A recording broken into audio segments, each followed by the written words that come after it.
Dear students, this video is on class 10, chapter 6, part 5. Today we will discuss about the activity 6.2. So in the previous video we have discussed about the activity 6.1, where we have discussed about the necessity of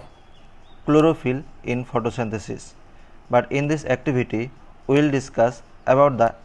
necessity of carbon dioxide. That means without carbon dioxide photosynthesis cannot be occur. So we will see how. So let us start. So এই activity আমি এই 4-5টা মান পয়েন্টৰ জৰিয়তে যাব লাগিব. 1 number point, take two healthy potted plants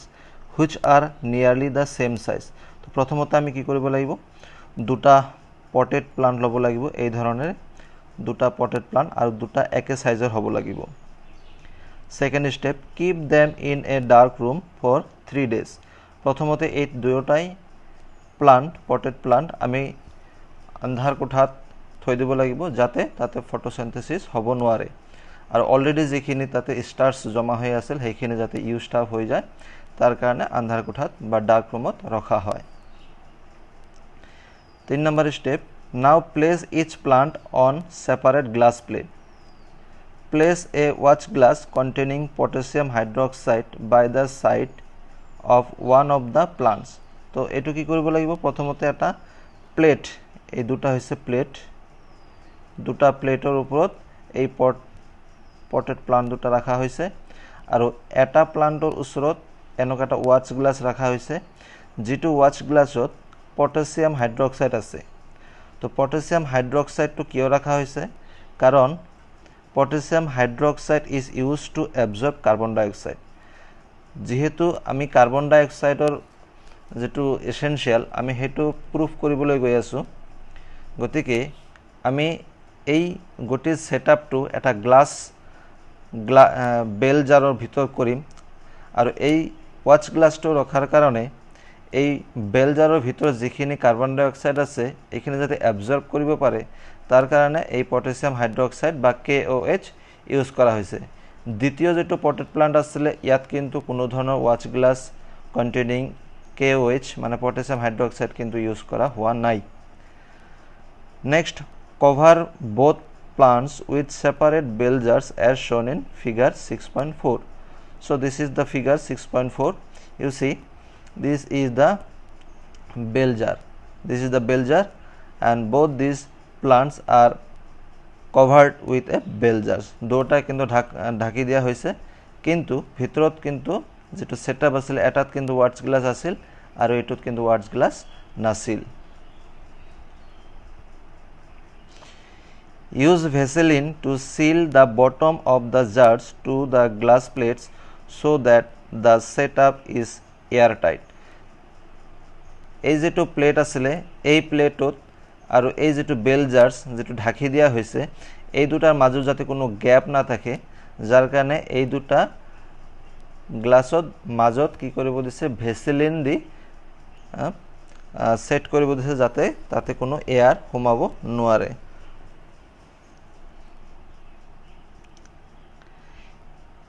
Keep the plants in sunlight for about 2 hours.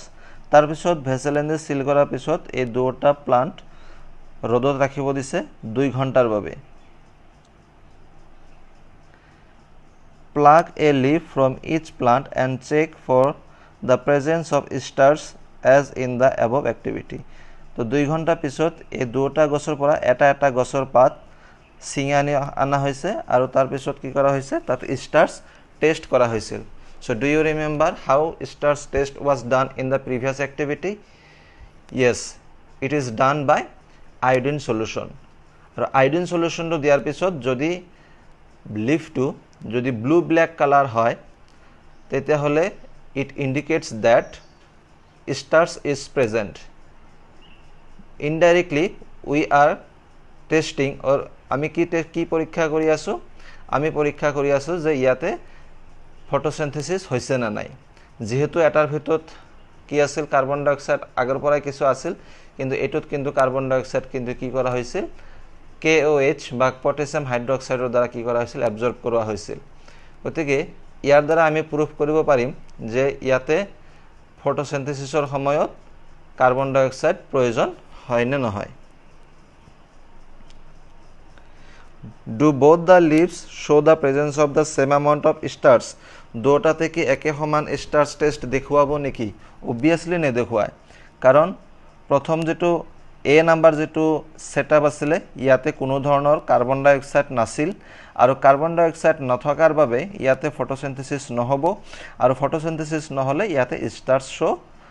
স্টাৰ্স test নেদেখুৱাব কিন্তু ইয়াতে দেখুৱাব কিন্তু ইয়াৰ পৰিমাণটো কিন্তু বেছি দেখুৱাব ইয়াতে অলপ কম পৰিমাণে দেখুৱাব ইয়াতে বেছি পৰিমাণে দেখুৱাব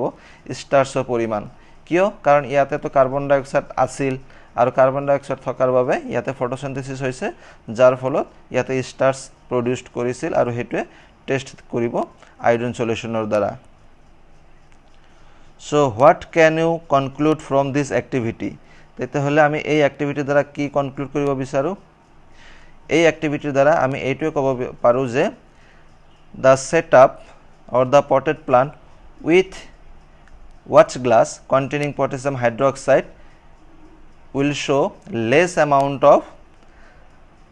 starch test in compared to the potted plant without the watch glass containing potassium hydroxide তাৰ মানে যত potassium hydroxide নাই তাতে স্টাৰ্স টেস্ট টু বেছি পৰিমাণে দেখুৱাব তাৰ মানে তাতে বেছি পৰিমাণে ফটোসিনথেসিস হৈছে আৰু ইয়াতে যেহেতু কাৰ্বন ডাই অক্সাইড নাই ইয়াতে তোমাৰ কি হোৱা নাই ফটোসিনথেসিস হোৱা নাই যাৰ কাৰণে ইয়াতে স্টাৰ্স টেস্ট টু দেখুৱালো কমকে দেখুৱাব আৰু কি সো এইটো আমি কনক্লুড কৰিব পাৰো সো আমি ইতিমধ্যে দুটা যেটো এসেনশিয়াল এটা আছে ক্লোৰোফিল ইয়াৰ আগৰ এক্টিভিটি 6.1 ত আমি ক্লোৰোফিলৰ যেটো এসেনশিয়াল আমি হেতু প্ৰুফ কৰিছিলো আৰু এই এক্টিভিটিত আমি কি কৰিলো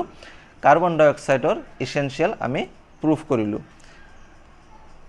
based on the two activities performed above we can we design an experiment to demonstrate that sunlight is essential for photosynthesis গতিকে এই দুটা এক্টিভিটিৰ পৰা আমি কি আৰু এটা এক্টিভিটি কি বনাব পাৰো নেকি এনেকা যত সানলাইট যে প্ৰয়োজন হয় বা sunlight is essential for photosynthesis আমি এটো প্ৰুফ কৰিব পাৰো obviously পাৰো ঠিক একেদৰে আমি যদি আৰু এটা এক্টিভিটি লও যত সানলাইট থকা এটা প্লান্টৰ আমি লিফ লম আৰু এটা সানলাইটত নথকা এটা প্লান্টৰ লিফ লম দুটা যদি আমি স্টাৰ্স টেস্ট কৰো তেতিয়ালে আমি দেখিবলৈ পাম যেটো লিফ বা যেটো প্লান্ট সানলাইটত আছিল হেতুত স্টার্স টেস্ট বেছি পৰিমাণে শো কৰিব আৰু যেটো সানলাইট নাছিলে তাতে কিন্তু স্টাৰ্স টেস্ট কমকে দেখুৱাব so far we have talked about how autotrophs meet their energy requirements তো আমি ইয়াৰ আগতে দেখিছিলো যে অটোট্ৰফে কেনেকে নিজৰ খাদ্য নিজে প্ৰস্তুত কৰে ফটোসিনথেসিসৰ জৰিয়তে but they also need other raw materials for building their body কেৱল মাত্ৰ ফটোসিনথেসিসই সাফিসিয়েন্ট নহয়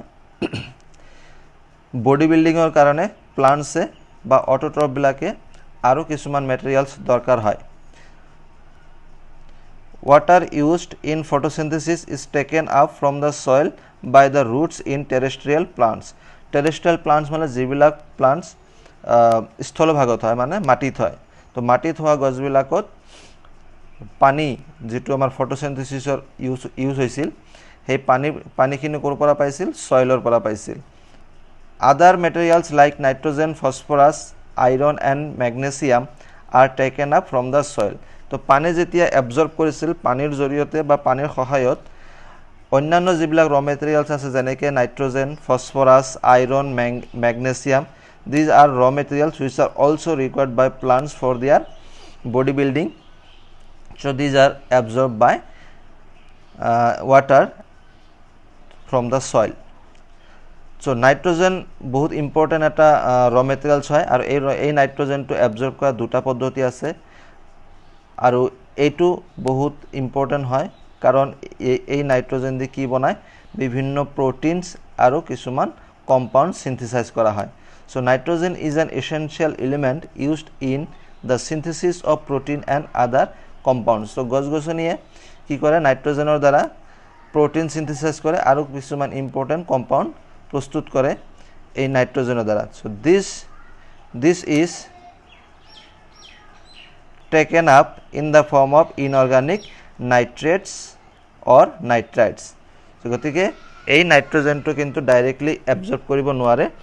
এইটো অ্যাবজৰ্ব কৰাৰ কাৰণে হেতে কি কৰিব লাগিব হয় নাইট্ৰেটস নাইবা nitrites this are the two forms of nitrogen so এইবিলাক ফৰ্মত অ্যাবজৰ্ব কৰে নাইবা আৰু এটা পদ্ধতি আছে or it is taken up as organic compounds which have been prepared by bacteria from atmospheric nitrogen আৰু নাইবা এটো কি কৰিব পাৰে ব্যাকটেৰিয়া যেটো এই যে আমি যে নাইট্ৰোজেন সাইকেল এটা পাইছিলো ক্লাস 9 ত গতিকে তেনেকৈও কি কৰিব পাৰে এটমস্ফেৰিক নাইট্ৰোজেন বিলাক অৰ্গানিক নাইট্ৰোজেন লৈ কি কৰিব পাৰে কনভাৰ্ট কৰে আৰু হেতু